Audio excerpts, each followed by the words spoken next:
ನಮಸ್ಕಾರ ಮಕ್ಕಳೇ, ಇದು ಗಣಿತ ಪ್ರಕಾಶ ಭಾಗ 2 6ನೆಯ ತರಗತಿ ಅಧ್ಯಾಯ 6 ಸುತ್ತಳತೆ ಮತ್ತು ವಿಸ್ತೀರ್ಣ ಎಂಬ ಪಾಠದಲ್ಲಿ 20ನೇ ಪುಟದಲ್ಲಿ ಇರತಕ್ಕಂಥ ಲೆಕ್ಕಗಳನ್ನು ಬಿಡಿಸೋಣ. ಎಲ್ಲವೂ ವಿಸ್ತೀರ್ಣ ಮತ್ತು ಸುತ್ತಳತೆಗೆ ಸಂಬಂಧಪಟ್ಟ ಲೆಕ್ಕಗಳಾಗಿರ್ತವೆ. ಕಂಡುಹಿಡಿಯಿರಿ ಅನ್ನೋದು 1ನೇ ಪ್ರಶ್ನೆ. 5 ಮೀಟರ್ ಇಂಟು 10 ಮೀಟರ್ ಮತ್ತು 2 ಮೀಟರ್ ಇಂಟು 7 ಮೀಟರ್ ಅಳತೆಗಳನ್ನು ಹೊಂದಿರುವ ಈ ಎರಡು ಆಯತಗಳ ವಿಸ್ತೀರ್ಣಗಳ ಮೊತ್ತಕ್ಕೆ ಸಮನಾಗಿರುವ ಆಯತದ ಅಳತೆಗಳನ್ನು ಕಂಡುಹಿಡಿಯಿರಿ. ಈ ಒಂದು ಲೆಕ್ಕಗಳು ನಿಮಗೆ ಮಾಡೋದು ಇಷ್ಟ ಆದರೆ ನಿಮಗೆ ಲೈಕ್ ಮಾಡಿ ಮತ್ತು ಸಬ್ಸ್ಕ್ರೈಬ್ ಮಾಡಿ ಮಕ್ಕಳೇ. ಈಗ ಎರಡು ಆಯತಗಳ ವಿಸ್ತೀರ್ಣಗಳನ್ನು ಕಂಡುಹಿಡಿದು ಆ ಒಂದು ಮೊತ್ತಕ್ಕೆ ಸಮನಾಗಿರ್ತಕ್ಕಂಥ ಆಯತದ ಅಳತೆಗಳನ್ನು ಬರೆಯೋಣ. ಈಗ ಮೊದಲನೇ ಆಯತದ ಉದ್ದ ಮತ್ತು ಅಗಲ, ಇದರ ವಿಸ್ತೀರ್ಣ ಕಂಡುಹಿಡಿಬೇಕು. ಈ ವಿಸ್ತೀರ್ಣದ ಸೂತ್ರ ಉದ್ದ ಇಂಟು ಅಗಲ. ಉದ್ದ 5 ಮೀಟ್ರು, ಅಗಲ 10 ಮೀಟ್ರು. 5 ಹತ್ತಲೆ 50 ಇಂಟು ಅಂದರೆ ಗುಣಿಸ್ಬೇಕು. 5 ಹತ್ತಲೆ 50, 50 ಸ್ಕ್ವಯರ್ ಮೀಟರ್ ಅಥವಾ ಚದರ ಮೀಟ್ರು ಮೊದಲನೇ ಆಯತದ ವಿಸ್ತೀರ್ಣ. ಎರಡನೇ ಆಯತದ ವಿಸ್ತೀರ್ಣ ಉದ್ದ ಇಂಟು ಅಗಲ 2 7 14, 2 ಮೀಟ್ರ್ ಉದ್ದ 7 ಮೀಟ್ರ್ ಅಗಲ. ಗುಣಿಸಿದಾಗ 7 2 14 ಚದರ ಮೀಟರ್. ಎರಡೂ ವಿಸ್ತೀರ್ಣಗಳನ್ನು ಕೂಡಿದಾಗ 50 + 14 64 ಚದರ ಮೀಟ್ರ್ ಆಯಿತು. ಈಗ 64 ಚದರ ಮೀಟ್ರ್ ಇರೋಂಗೆ ಯಾವುದಾದ್ರೂ ಆಯತದ ಅಳತೆಗಳನ್ನು ಬರೀಬೇಕು. ಈ ವಿಸ್ತೀರ್ಣಕ್ಕೆ ಸಮನಾಗಿರುವ ಆಯತದ ಅಳತೆಗಳು ಅಂದರೆ 64 ಬರಬೇಕು. ಎರಡು ಸಂಖ್ಯೆಯನ್ನು ಗುಣಿಸಿದರೆ 64 ಬರಬೇಕು. 16 4 64 ಆಗುತ್ತೆ. ಹಾಗಾಗಿ ಇದು ಉದ್ದ 16 ಮೀಟ್ರು, ಅಗಲ 4 ಮೀಟ್ರು. ಅದಾದ ನಂತರ ಉದ್ದ 32 ಮೀಟ್ರು, ಅಗಲ 2 ಮೀಟ್ರು. 32 2 64 ಆಗುತ್ತೆ. ಇಷ್ಟೇ, ಇವು ಪೂರ್ಣ ಸಂಖ್ಯೆಗಳು ಬರ್ತಕ್ಕಂಥವು ಎರಡೇ ಅಳತೆಗಳು. ಇನ್ನು ಪಾಯಿಂಟ್ ಇಟ್ಟು ಬರಿಬೇಕಂದ್ರೆ 12.8 ಮೀಟ್ರ್ ಇಂಟು 5 ಮೀಟ್ರು. 5 8 40 0 ದಶಕ 4. 5 2 10 10 4 14 ದಶಕ 1. 5 1 5 5 1 6 64.0 ಅಂದರೆ 64 ಚದರ ಮೀಟ್ರ್ ಬರುತ್ತೆ. ಹೀಗೆ 64 ಚದರ ಮೀಟ್ರಿಗೆ ಸಮನಾಗಿರ್ತಕ್ಕಂಥ ಆಯತದ ಅಳತೆಗಳು 3 ಕೊಟ್ಟಿದ್ದೀನಿ. ನೆಕ್ಸ್ಟ್ ಎರಡನೇ ಲೆಕ್ಕ ಓದೋಣ. 50 ಮೀಟರ್ ಉದ್ದವಿರುವ ಆಯತಾಕಾರದ ಉದ್ಯಾನವನದ ವಿಸ್ತೀರ್ಣ 1000 ಚದರ ಮೀಟರ್ ಆಗಿದೆ. ಉದ್ಯಾನವನದ ಅಗಲವನ್ನು ಕಂಡುಹಿಡಿಯಿರಿ. ಈಗ ಉದ್ದ ಕೊಟ್ಟಿದ್ದಾನೆ, ಅಗಲ ಕೊಟ್ಟಿಲ್ಲ. ಅಗಲ ಕಂಡುಹಿಡಿಬೇಕು. ವಿಸ್ತೀರ್ಣ ಕೊಟ್ಟಿದ್ದಾನೆ. ಉದ್ಯಾನವನದ ಆಯತದ ಚಿತ್ರ ಬಿಡಿಸ್ಕೊಳ್ಳೋಣ. ಉದ್ದ 50 ಮೀಟ್ರು, ಅಗಲ ಕೊಟ್ಟಿಲ್ಲ, ಕೇಳಿದ್ದಾನೆ. ಉದ್ಯಾನವನ 1000 ಚದರ ಮೀಟ್ರು ವಿಸ್ತೀರ್ಣ ಅಂತ ಕೇಳಿದ್ದಾನೆ. ಆ ವಿಸ್ತೀರ್ಣದ ಸೂತ್ರ ಉದ್ದ ಇಂಟು ಅಗಲ = ವಿಸ್ತೀರ್ಣ. ಈಗ ವಿಸ್ತೀರ್ಣ ಕಂಡುಹಿಡಿಬೇಕಾದ್ರೆ ಉದ್ದ ಇಂಟು ಅಗಲ ಈ ಕಡೆ ಬರ್ಕೊಂತೀವಿ.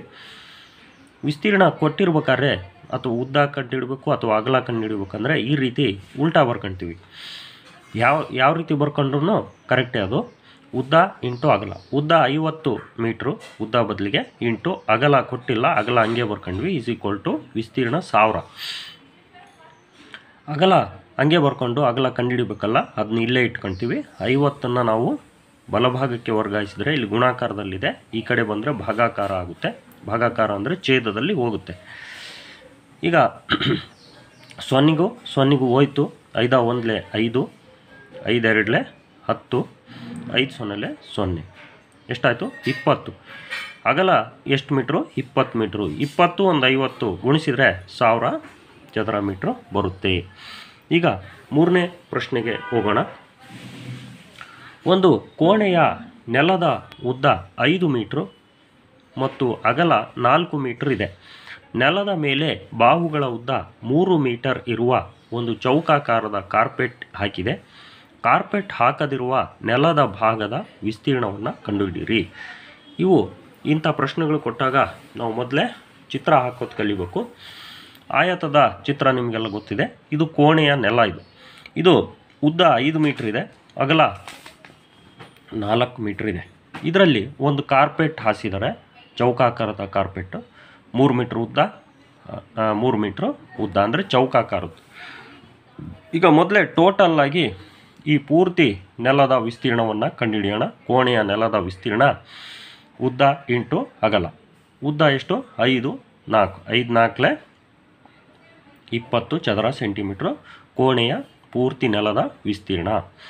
ಅದರಲ್ಲಿ ಕಾರ್ಪೆಟ್ನ ವಿಸ್ತೀರ್ಣ ಕಂಡುಹಿಡಿಯೋಣ.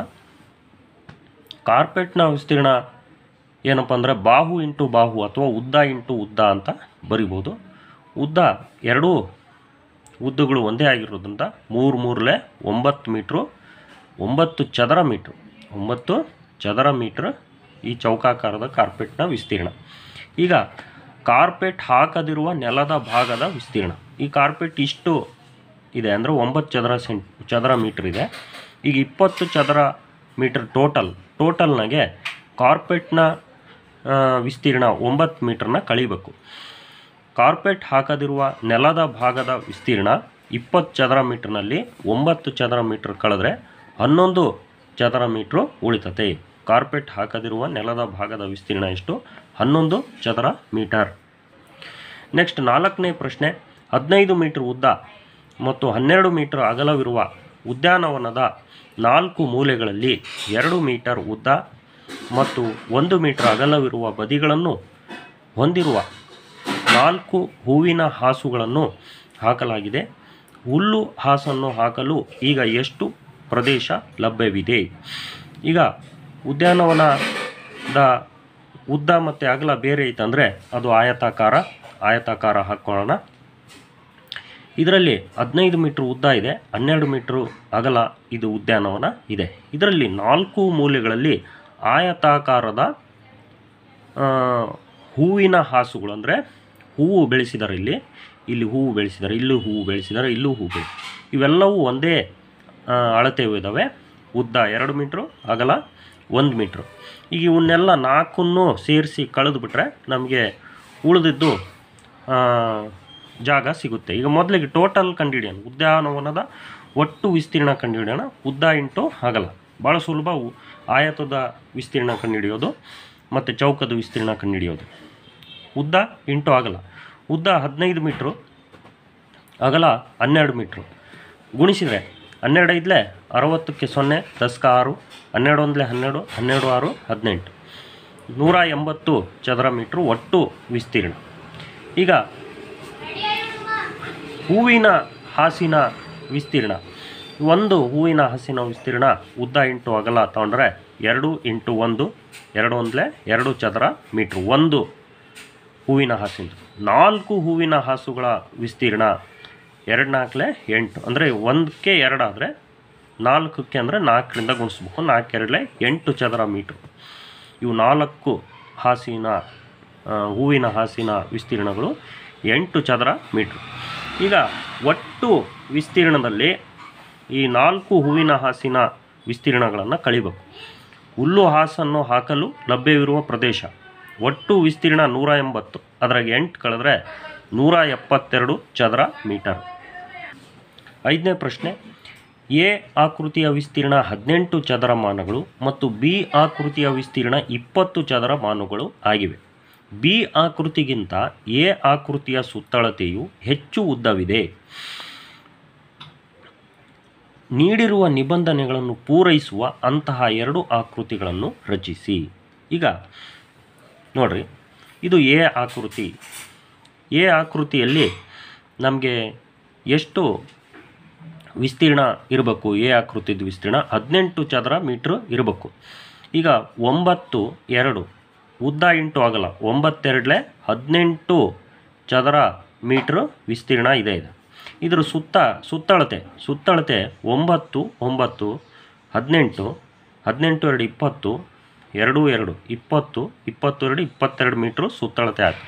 ಬಿ ಆಕೃತಿ ನೋಡ್ರಿ, ಇದು 20 ಚದರ ಮೀಟ್ರ್ ವಿಸ್ತೀರ್ಣ ಇರಬೇಕು. 5 4 20 ಆಗುತ್ತೆ. ಹಾಗಾಗಿ ಇದು ಸುತ್ತಳತೆ ಕಂಡುಹಿಡಿದ್ರೆ 5 5 10 4 4 8 10 8 18 ಮೀಟ್ರು ಸುತ್ತಳತೆ ಬರ್ತಾಯಿದೆ. ಅಂದರೆ ಇಲ್ಲೇನು ಕೇಳಿದಾನೆ? ಬಿ ಆಕೃತಿಗಿಂತ ಎ ಆಕೃತಿಯ ಸುತ್ತಳತೆ, ಬಿ ಆಕೃತಿಗಿಂತ ಎ ಆಕೃತಿಯ ಸುತ್ತಳತೆ ಜಾಸ್ತಿ ಇದೆ ನೋಡಿರಿ ಇಲ್ಲಿ ಇದು 18, ಇದು 22 ಜಾಸ್ತಿ ಇದೆ. ಹಂಗಾಗಿ 2 ಆಕೃತಿಗಳನ್ನು ರಚಿಸಿ ಅಂತಂದರೆ ಇವೇ 2 ಆಕೃತಿಗಳು. ನೆಕ್ಸ್ಟ್ 6ನೇ ಪ್ರಶ್ನೆ, ನಿಮ್ಮ ಪುಸ್ತಕದ ಪುಟದಲ್ಲಿ ಮೇಲೆ ಮತ್ತು ಕೆಳಗೆ 1 ಸೆಂಟಿಮೀಟರ್ ಹಾಗೂ ಎಡ ಮತ್ತು ಬಲ ಬದಿಗಳಿಂದ 1.5 ಸೆಂಟಿಮೀಟರ್ ಅಂತರ ಇರುವಂತೆ ಒಂದು ಆಯತಾಕಾರದ ಗಡಿಯನ್ನು ಎಳೆಯಿರಿ. ಗಡಿಯ ಸುತ್ತಳತೆ ಎಷ್ಟಿರುತ್ತದೆ? ಈಗ ನಿಮ್ಮ ಪುಸ್ತಕದಲ್ಲಿ ಮೊದಲನೇ ಪುಟದಲ್ಲಿ ನಾನು ಎಳೆದಿದ್ದೀನಿ. ಈ ಕಡೆಗೆ 1 ಸೆಂಟಿಮೀಟ್ರು ಇಲ್ಲಿ ಗ್ಯಾಪ್ ಬಿಟ್ಟು ಎಳೆದಿದ್ದೀನಿ ಪೂರ್ತಿ. ಪಕ್ಕದಲ್ಲಿ 1 ಸೆಂಟಿಮೀಟ್ರ್ ಅಲ್ಲ, 1.5 ಸೆಂಟಿಮೀಟ್ರು ಗ್ಯಾಪ್ ಬಿಟ್ಟು ಎಳೆದಿದ್ದೀನಿ. ಇಲ್ಲಿ 1 ಸೆಂಟಿಮೀಟ್ರು ಗ್ಯಾಪ್ ಬಿಟ್ಟು ಎಳೆದಿದ್ದೀನಿ. ಇದು ಟೋಟಲ್ಲು ನಾವು ಹಿಂಗೆ ಮೇಲಕ್ಕೆ ತಗೊಂಡ್ರೆ ನೋಡಿರಿ, ಈ ರೀತಿಯಾಗಿ ನಾವು ಎಳೆದಿದ್ದೀವಿ. ಇದರಲ್ಲಿ ಉದ್ದ ನೋಡಿರಿ, ಉದ್ದ 22.5 ಸೆಂಟಿಮೀಟ್ರ್ ಇದೆ. ಅಗಲ 14.5 ಸೆಂಟಿಮೀಟ್ರು ಇದೆ. ಅಥವಾ ಉದ್ದ 14.5 ಸೆಂಟಿಮೀಟ್ರು ನೋಡಿರಿ, ಉದ್ದ 14.5 ಸೆಂಟಿಮೀಟ್ರು, ಅಗಲ 22.5 ಸೆಂಟಿಮೀಟ್ರು ಇದೆ. ಇದನ್ನು ನಾವು ಸುತ್ತಳತೆ ಕಂಡುಹಿಡಿದ್ರೆ, ಸುತ್ತಳತೆ 2 × ಉದ್ದ ಪ್ಲಸ್ ಅಗಲ ಅಂದರೆ ಉದ್ದ ಮತ್ತು ಅಗಲವನ್ನು ಕೂಡಿದಾಗ 37 ಸೆಂಟಿಮೀಟ್ರ್ ಬರ್ತಾ ಇದೆ. 37 × 2 74 ಸೆಂಟಿಮೀಟ್ರ್. 2 7 14, 4 10 1, 2 3 6 1 7 74 ಸೆಂಟಿಮೀಟ್ರು ಸುತ್ತಳತೆ ಆಗ್ತಾ ಇದೆ. ಆ ಪುಸ್ತಕದ ಉದ್ದ 14.5 ಸೆಂಟಿಮೀಟ್ರ್, ಅಗಲ 22.5 ಸೆಂಟಿಮೀಟ್ರ್ ಕೂಡಿದಾಗ 37 ಸೆಂಟಿಮೀಟ್ರ್. 2ರಿಂದ ಗುಣಿಸಿದಾಗ ಅಂದರೆ ಸುತ್ತಳತೆ 2 ಸಾರಿ ತಗೋಬೇಕಲ್ಲ, ಹಾಗಾಗಿ 74 ಸೆಂಟಿಮೀಟರ್ ಟೋಟಲ್ ಆ ಗಡಿಯ ಸುತ್ತಳತೆ ಆಗುತ್ತೆ. 7ನೇ ಪ್ರಶ್ನೆ, ಗಾತ್ರ 12 ಮಾನಗಳು ಇಂಟು 8 ಮಾನಗಳಿರುವ ಒಂದು ಆಯತವನ್ನು ರಚಿಸಿ. ಇದರೊಳಗೆ ನಿಖರವಾಗಿ ಅರ್ಧದಷ್ಟು ವಿಸ್ತೀರ್ಣವನ್ನು ಆಕ್ರಮಿಸುವ ಹಾಗೂ ಹೊರಗಿನ ಆಯತವನ್ನು ಸ್ಪರ್ಶಿಸದಂತೆ ಮತ್ತೊಂದು ಆಯತವನ್ನು ರಚಿಸಿ. ಈಗ ಸ್ಕೇಲ್ ತಗೊಂಡು ಕರೆಕ್ಟಾಗಿ 12 ಸೆಂಟಿಮೀಟ್ರು 8 ಸೆಂಟಿಮೀಟ್ರ್ ಇರ್ತಕ್ಕಂಥ ಒಂದು ಆಯತವನ್ನು ರಚಿಸ್ಕೊಂಡ್ವಿ. ಇದರ ಅರ್ಧದಷ್ಟು ವಿಸ್ತೀರ್ಣ, ಅಂದರೆ ಇದ್ರ ಟೋಟಲ್ ವಿಸ್ತೀರ್ಣ 12 × 96 ಚದರ ಸೆಂಟಿಮೀಟ್ರು ಇದರ ಟೋಟಲ್ ವಿಸ್ತೀರ್ಣ. ಇದ್ರಾಗ ಅರ್ಧ ಅಂದರೆ 2ರಿಂದ ಭಾಗಿಸ್ಬೇಕು. 2 4 8, 2 8 16, 48 ಚದರ ಸೆಂಟಿಮೀಟ್ರು ಅರ್ಧ. ಇದು ಇಷ್ಟು ಬರ್ಬೇಕಂದ್ರೆ ಯಾವುದಾದ್ರೂ 2 ಸಂಖ್ಯೆಗಳಿಂದ ಗುಣಿಸ್ಬೇಕು. 8 6 48, ಅಂದರೆ 8 ಸೆಂಟಿಮೀಟ್ರ್ ಉದ್ದ 6 ಸೆಂಟಿಮೀಟ್ರ್ ಅಗಲ ಇರತಕ್ಕಂಥ ಒಳಗೆ ಒಂದು ಆಯತವನ್ನು ನಾವು ಬಿಡಿಸಿದರೆ ಅದು ಅದರ ಒಂದು ಗಡಿಗಳನ್ನು ತಾಗದಿದ್ದರೆ ಆಯಿತು, ಆ ವಿಸ್ತೀರ್ಣ. ಈ ರೀತಿ ನಾವು ಅದನ್ನು ಬಿಡಿಸಬಹುದು. 8ನೇ ಪ್ರಶ್ನೆ, ಒಂದು ಚೌಕಾಕಾರದ ಹಾಳೆಯನ್ನು ಅರ್ಧದಷ್ಟು ಮಡಚಲಾಗಿದೆ. ನಂತರ ಚೌಕವನ್ನು ಮಡಚಿದ ಉದ್ದಕ್ಕೂ 2 ಆಯತಗಳಾಗಿ ಕತ್ತರಿಸಲಾಗಿದೆ. ಚೌಕದ ಗಾತ್ರವನ್ನು ಲಕ್ಷಿಸದೆ ಮುಂದಿನ ಹೇಳಿಕೆಗಳಲ್ಲಿ ಒಂದು ಹೇಳಿಕೆ ಯಾವಾಗಲೂ ನಿಜವಾಗಿರುತ್ತದೆ. ಇಲ್ಲಿ ಯಾವ ಹೇಳಿಕೆ ನಿಜವಾಗಿದೆ? ಇಲ್ಲಿ 4 ಹೇಳಿಕೆಗಳಿದಾವೆ.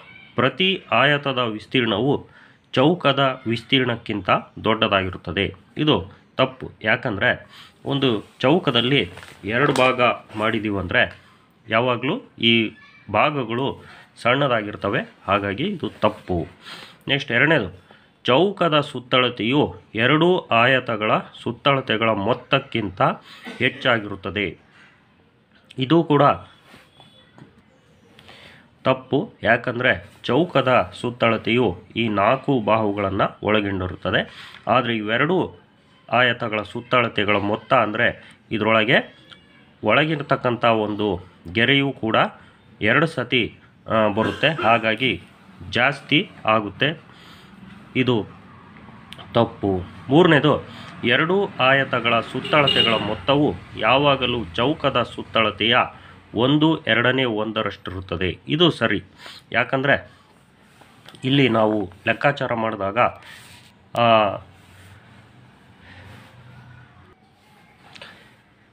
ಈ ಒಂದು ಮೊದಲನೇ ಆಯತ, ಈ ಆಯತ ತಗೊಂಡ್ರೆ ಇಲ್ಲಿ 6 ಸೆಂಟಿಮೀಟ್ರ್, ಇಲ್ಲಿ 6 ಸೆಂಟಿಮೀಟ್ರ್ ಉದ್ದ, ಇದು 3 ಸೆಂಟಿಮೀಟ್ರ್ 3 ಸೆಂಟಿಮೀಟ್ರ್, 6 6 12 12 6 18 18 ಸೆಂಟಿಮೀಟ್ರ್ ಒಂದೊಂದು ಆಯತದ ಸುತ್ತಳತೆ. 2 ಆಯತಗಳ ಸುತ್ತಳತೆ 36 ಸೆಂಟಿಮೀಟ್ರ್ ಆಯಿತು. ಅದೇ ರೀತಿ 36 ಮೀಟ್ರ್ ಆಯಿತು.